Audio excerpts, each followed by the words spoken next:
आज बात करते हैं अपने पड़ोसी देश पाकिस्तान की। जी हाँ, और आपको जान के ये आश्चर्य होगा कि मैं उस देश की कोई बुराई नहीं करने जा रही हूँ, क्योंकि बुराई करना मेरा नेचर ही नहीं है, मेरा स्वभाव ही नहीं है। मुझे हर एक चीज में इतनी सारी अच्छाइयाँ दिखती हैं कि मुझे बुराइयां देखने का मौका ही नहीं मिलता। तो आइए पाकिस्तान की बात करते हैं। और वैसे भी जनता हर देश की अपने पड़ोसी देश के साथ अच्छे ही संबंध चाहती है। पाकिस्तान की जनता कुछ परेशान है, हमारे भाई बहन है वो, जिससे कहने में हमें कोई भी वो संदेह नहीं है। वो इस वजह से कि पाकिस्तान राजनीतिक रूप से बहुत अस्थिर देश है और इसकी वजह है वहां की सेना।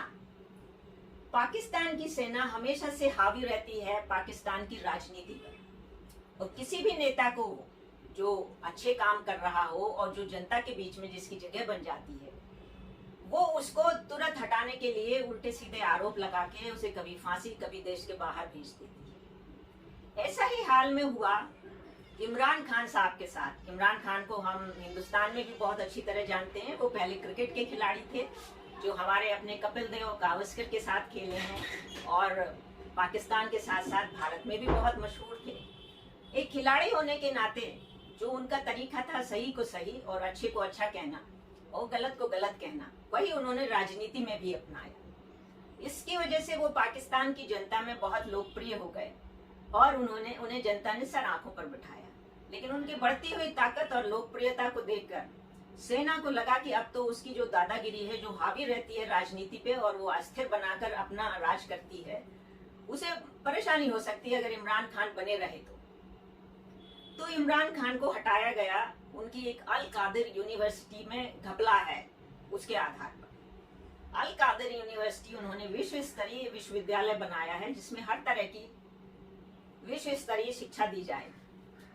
खैर, हटा दिया गया, दूसरे प्रधानमंत्री बन गए, लेकिन उसके लिए अब इमरान खान को काफी परेशान किया जा रहा है। हाल ही में उनको हाई कोर्ट के दरवाजे शीशे तोड़ करके झपट्टा मार के उनको कॉलर से पकड़ के सेना के जवान ले गए और उन्हें बंदी बना लिया। अब तारीफ करनी होगी पाकिस्तान की सुप्रीम कोर्ट की। जब ये बात सुप्रीम कोर्ट ने देखा तो उन्होंने एक दहाड़ लगाई, और इसके लिए मैं बहुत ज्यादा तारीफ करती हूँ पाकिस्तान की सुप्रीम कोर्ट के चीफ जस्टिस उमर अता बांडियाल साहब की, कि उन्होंने एक दहाड़ लगाई कि आपने अदालत की अवमानना की है। कैसे आप अदालत के अंदर घुसे और वहां से एक व्यक्ति को इस तरह से बिना इजाजत लेकर गए। 1 घंटे के अंदर उसे मेरे सामने लाइए, सुप्रीम कोर्ट के सामने लाइए। ये एक इतनी बड़ी हिम्मत है पाकिस्तान में, क्योंकि पाकिस्तान की सेना जब चाहे किसी को ऐसा गायब कर सकती है कि वो जमीन पे कभी था ये पता भी नहीं चलेगा। तो एक निरीह और निहत्थे जज ने जिस तरह से कानून की रक्षा की, उसकी शान को बनाए रखा, ये वाकई काबिले तारीफ है। और ये काबिले तारीफ इसलिए भी है कि बहुत सी जगहों पे जज ऐसे बैठे रहते हैं जिन्हें कोई तकलीफ नहीं होती, फिर भी कहते अरे गलत है भाई लेकिन चलने दो, अब क्या किया जा सकता है। मतलब कानून में गलत है और चलने दो, तो आप अदालत के किस लिए है फिर हमारे।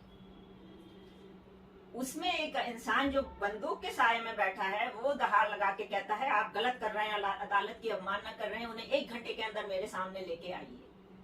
सेना तो हक्की बक्की रह गई, उसके सामने कोई चारा नहीं था। उसे इमरान खान साहब को लेकर के आना पड़ा जज साहब के सामने, बांडियाल साहब के सामने। बांडियाल साहब ने कहा आपको देखकर खुशी हुई। इस पर बड़ी विवाद हुआ कि वो उनका पक्ष ले रहे हैं, ये ले रहे हैं, परंतु ये बात नहीं थी। जिस तरह से सेना ने उनको बंदी बनाया था झपट्टा मार के, लगता नहीं था कि इमरान खान का हाथ पैर बाल नाखून कुछ मिलेगा। इसलिए उन्हें पूरा का पूरा देख करके जज साहब ने इस तरह से कहा। तो कानून ने इमरान खान की जान बचाई और ये सुप्रीम कोर्ट का जो पाकिस्तान की है, वो शायद पहला साउथ एशियन देश में पहली बार इतनी हिम्मत वाला कोई जज था जो उसने इस तरह का निर्णय लिया। क्योंकि जज साहब कहाँ गए ये पता भी नहीं चलता अगर वो, और इमरान खान साहब कहाँ गए ये भी पता नहीं चलता। तो मैं इस बात के लिए तारीफ करती हूँ कि कानून के लिए उन्होंने बहुत सी जगह जजों को कोई तकलीफ नहीं, फिर भी वो उल्टे सीधे फैसले कर देते हैं। वो कहते हैं अरे भाई ठीक है हो गया, और लोग भागते रहते हैं एक अदालत से दूसरी अदालत। वैसे तारीफ इसमें इमरान खान साहब की भी है, क्योंकि वो एक बहुत अच्छे प्रधानमंत्री थे और उन्होंने चाइना के बढ़ते हुए प्रभाव को रोकने के लिए उसका विरोध किया था। लेकिन सेना को ये पसंद नहीं था, क्योंकि सेना पे जितनी भी बॉर्डर पे खासतौर से भारत के साथ वो आतंकवाद फैलाती है, उसमें से चाइना से मदद मिलती है। और इसके साथ ही एक प्रसिद्ध नेता जिसकी जनता साथ खड़ी हो जाती है, उससे सेना को भी परेशानी थी। और इसके साथ ही उन्होंने सेना को भी कहा कि आप राजनीति में हस्तक्षेप ना करें। ये बात भी सेना को अच्छी नहीं लगी थी, और यही वजह है कि वो इमरान खान को खत्म करने पर तुले। खैर इस बार तो बांडियाल साहब ने और पाकिस्तान की सुप्रीम कोर्ट ने उनकी जान बचा ली है, पर पाकिस्तान के हालात इससे सुधरेंगे या नहीं ये नहीं कहा जा सकता। लेकिन हाँ, अदालत में जजों के लिए एक उदाहरण जरूर उन्होंने बहुत अच्छा दिया है, तो इसकी मैं तारीफ करती हूँ।